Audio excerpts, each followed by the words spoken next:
Assalamualaikum warahmatullahi wabarakatuh. Perkenalkan, nama saya Diska Pramesti dari kelas 12 IPA 4 SMA Negeri 3 Ciamis. Di sini saya akan memenuhi tugas bahasa Indonesia ujian praktik, itu berpidato. Selamat menyaksikan. Bismillahirrahmanirrahim. Assalamualaikum warahmatullahi wabarakatuh. Bapak Ibu guru yang saya hormati, sebagai pembuka, marilah memanjatkan rasa puji dan syukur kepada Allah SWT yang tidak pernah berhenti sedikit pun memberi rahmat kepada kita, sehingga kita dapat bertemu walaupun tetap muka, karena masih dalam masa belajar di rumah. Untuk itu, mari kita bersama-sama dapat memenuhi kewajiban kita dalam menuntut ilmu, yang mana ilmu tersebut sebagai bekal kita untuk menatap masa depan yang lebih baik, dunia maupun di akhirat nanti. Bapak Ibu yang saya hormati, pada kesempatan ini, marilah kita niati untuk menambah ilmu, agar segala yang kita lakukan bisa benar-benar menghasilkan manfaat yang baik. Di sini, saya akan menyampaikan sebuah materi pidato peran bahasa Indonesia bagi pelajar dalam komunikasi sehari-hari. Bapak Ibu yang saya hormati, Indonesia merupakan negara yang memiliki keberagaman suku dan budaya. Keberagaman suku dan budaya di Indonesia memunculkan kekayaan bahasa dan sastra. Pada tahun 2012 contohnya, Kemendikbud menyebutkan jumlah bahasa dan subbahasa di seluruh Indonesia mencapai 546 bahasa. Jumlah tersebut masih dapat bertambah.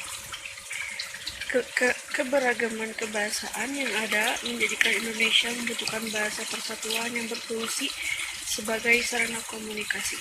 Maka Indonesia memilih bahasa Indonesia sebagai bahasa persatuan, sebuah bahasa yang besar, yang layak untuk menjadi sebuah kebanggaan. Hadirin sekalian, kenapa kita harus bangga dengan bahasa Indonesia yang sekarang kita miliki ini? Ini karena untuk dapat mengucapkan bahasa ini secara bebas membutuhkan perjuangan yang begitu berat. Saat ini kita masih hidup di negara yang merdeka, tidak ada lagi peperangan melawan penjajah. Tetapi bukan berarti kita berhenti dalam berjuang. Kita dapat turut berperan serta dalam pembangunan nasional dengan cara menuntaskan program wajib belajar, membayar pajak tentunya, mematuhi perundang-undangan yang ada, yang lain, dan masih banyak lagi yang lainnya. Dan sebagai pelajar pula, kita juga harus menjaga semangat perjuangan untuk membangun negara kita dengan cara belajar dan turut menyukseskan program pendidikan nasional. Ya, salah satunya juga dengan belajar bahasa Indonesia secara baik dan benar. Saat ini, penggunaan bahasa Indonesia cenderung dikalahkan oleh bangsa asing. Padahal, pengutamaan bahasa Indonesia sebagai identitas nasional merupakan tanggung jawab seluruh rakyat Indonesia.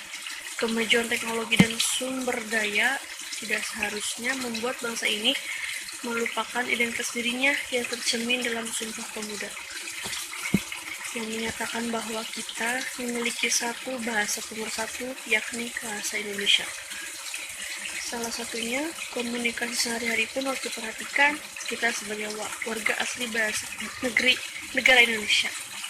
Terutama bahasa Indonesia ini munculnya gejala-gejala yang mengarah kepada kekhawatiran mulai terancamnya peran bahasa Indonesia dan menurunnya sikap positif terhadap bangsa Indonesia. Menjadi persoalan yang tidak dapat diabaikan begitu saja. Kenyataan menunjukkan bahwa para pengguna bahasa Indonesia seperti pejabat, pemerintah, pemimpin lembaga, guru, dosen, wartawan, pengusaha, mahasiswa, dan pelajar masih melakukan kesalahan dalam penggunaan bahasa Indonesia yang masih memiliki sikap tidak positif terhadap bahasa Indonesia. Secara kasat mata contohnya juga dapat dilihat dari penggunaan nama asing pada papan nama seperti kantor, hotel, perumahan, perusahaan, kampus maupun sekolah, dan sebagainya sampai ke pelosok tanah air. Tatanan dan aturannya untuk menggunakan bahasa Indonesia sudah ada dan jelas tercantum dalam undang-undang dan peraturan yang dibuat oleh pemerintah. Namun, pemerintah dan terutama kita, para pelajar, untuk tetap taat pada cita-cita luhur pendiri bangsa, kedisiplinan, mengimplementasikan aturan, taat asas dalam menerapkan kaidah bahasa Indonesia, dan bersikap positif terhadap bangsa Indonesia. Sebagai bangsa Indonesia, sepatutnya kita menyadari bahwa kedudukan bahasa Indonesia ada dua, yaitu sebagai bahasa negara atau resmi dan sebagai bahasa nasional atau peraturan. Kedudukan sebagai bahasa nasional tercantum dalam Ikrar Sumpah Pemuda tahun 1928 yang ketiga, yang berbunyi, "Kami, putra dan putri Indonesia, menjunjung bahasa persatuan, yaitu bahasa Indonesia." Di dalam kedudukannya sebagai bahasa nasional, bahasa Indonesia juga berfungsi sebagai lambang kebanggaan nasional, lambang identitas nasional, alat pemersatu berbagai masyarakat yang berbeda latar belakang budaya dan bahasanya, dan alat penghubung antar budaya dan antar daerah. Berkaitan dengan fungsi bahasa persatuan, bahasa Indonesia merupakan kebanggaan bagi bangsa Indonesia. Dengan bahasa Indonesia, bermacam-macam suku bangsa, bahasa daerah, dan latar belakang budaya dapat bersatu dalam mengatasi perbedaan-perbedaan yang ada di Indonesia. Hubungan antar suku bangsa di Indonesia masih terjalin dengan baik dengan adanya bahasa Indonesia. Mereka juga menyadari adanya bahasa Indonesia, komunikasi dan jalinan hubungan antar suku yang satu dan yang lain tetap terjaga dengan baik.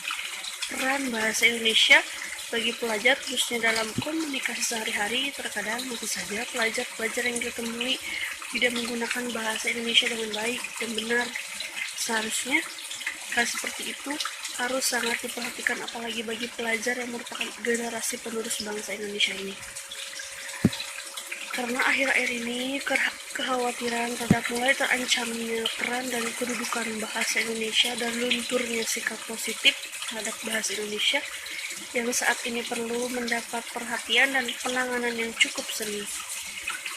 Hal penting yang perlu diperhatikan akhir-akhir ini berkaitan dengan hal di atas adalah penggunaan bahasa Indonesia baik dalam bahasa tulis maupun lisan. Para pengguna bahasa Indonesia yang perlu diperhatikan yaitu misalnya para pejabat, para pemimpin lembaga, pekerja seni, kaum muda dan mahasiswa, serta kelompok etnis tertentu. Dilihat dari penggunaan bahasa, yang perlu diperhatikan adalah penggunaan bahasa ketika pengguna bahasa sedang berbicara, pidato, menyajikan materi, berdiskusi, menyampaikan gagasan, berkomentar, mengumumkan, dan berdialog, dan sebagainya. Masih banyak lagi daripada waktu menulis berita, iklan, makalah, surat, naskah resmi, dan sebagainya. Di samping itu, yang lebih penting untuk dibahas adalah sikap bahasa para pengguna bahasa tersebut. Bahasa Indonesia akan tetap berperan sebagai alat pemersatu bangsa dan negara apabila pemimpin atau pejabat tetap konsisten dan mematuhi aturan yang terdapat dalam undang-undang dan peraturan yang berlaku. Tetap berpegang teguh pada cita-cita menjunjung tinggi bahasa Indonesia sebagai alat pemersatu bangsa dan negara. Disiplin dalam mengimplementasikan aturan, disiplin dalam menggunakan kaidah bahasa Indonesia, dan bersikap positif terhadap bahasa Indonesia. Agar peran bahasa Indonesia sebagai alat pemersatu bangsa dan negara, Kesatuan Republik Indonesia NKRI tetap lestari, terpelihara dan terjaga dengan baik. Ada beberapa cara untuk menumbuhkan dan membina sikap positif terhadap bahasa Indonesia. Antara lain melalui jalur sekolah, mampu membangun keterampilan berkomunikasi, keterampilan menyampaikan pendapat, gagasan, dan pandangan dalam menyikapi suatu persoalan yang dihadapi dalam kehidupan pada era global ini. Keterampilan seperti itu tentu sangat dibutuhkan dalam menghadapi tantangan zaman ini.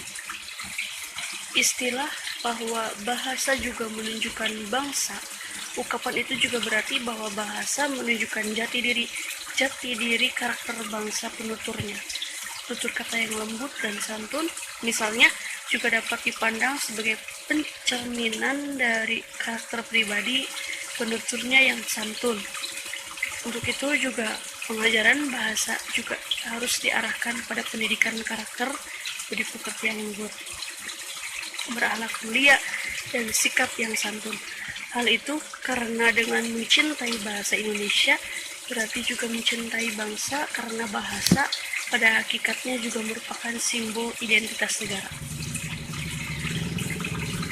Karakter yang bertumpu pada kecintaan dan kebanggaan terhadap bahasa dan bangsa seperti itu pada dasarnya juga merupakan refleksi dari kecintaan dan kebanggaan terhadap Negara Kesatuan Republik Indonesia dengan Pancasila, Undang-Undang Dasar 1945 dan Bhinneka Tunggal Ika sebagai pilarnya. Kita berjuang untuk negara kita tercinta, untuk yang lebih baik di waktu yang akan datang dari hari ini. Jangan pernah bosan sebelum berhasil. Semoga Tuhan segera memberikan wujud nyata terhadap usaha dan perjuangan kita, sehingga tercapai cita-cita negara kita. Amin. Sekiranya sekian yang dapat saya sampaikan. Segala kebaikan berasal dari Allah Subhanahu wa Ta'ala yang Maha Tahu segalanya. Dan saya mohon maaf apabila terdapat tutur kata yang kurang tepat di hati Bapak Ibu guru sekalian. Kita berdoa semoga cepat berakhirnya musibah yang melanda dunia hingga Indonesia saat ini, yaitu pandemi COVID-19. Semoga kita selalu dalam lindungannya dan senantiasa memberikan barokahnya kepada kita. Terima kasih. Wabillahi taufiq wal hidayah. Wassalamualaikum warahmatullahi wabarakatuh.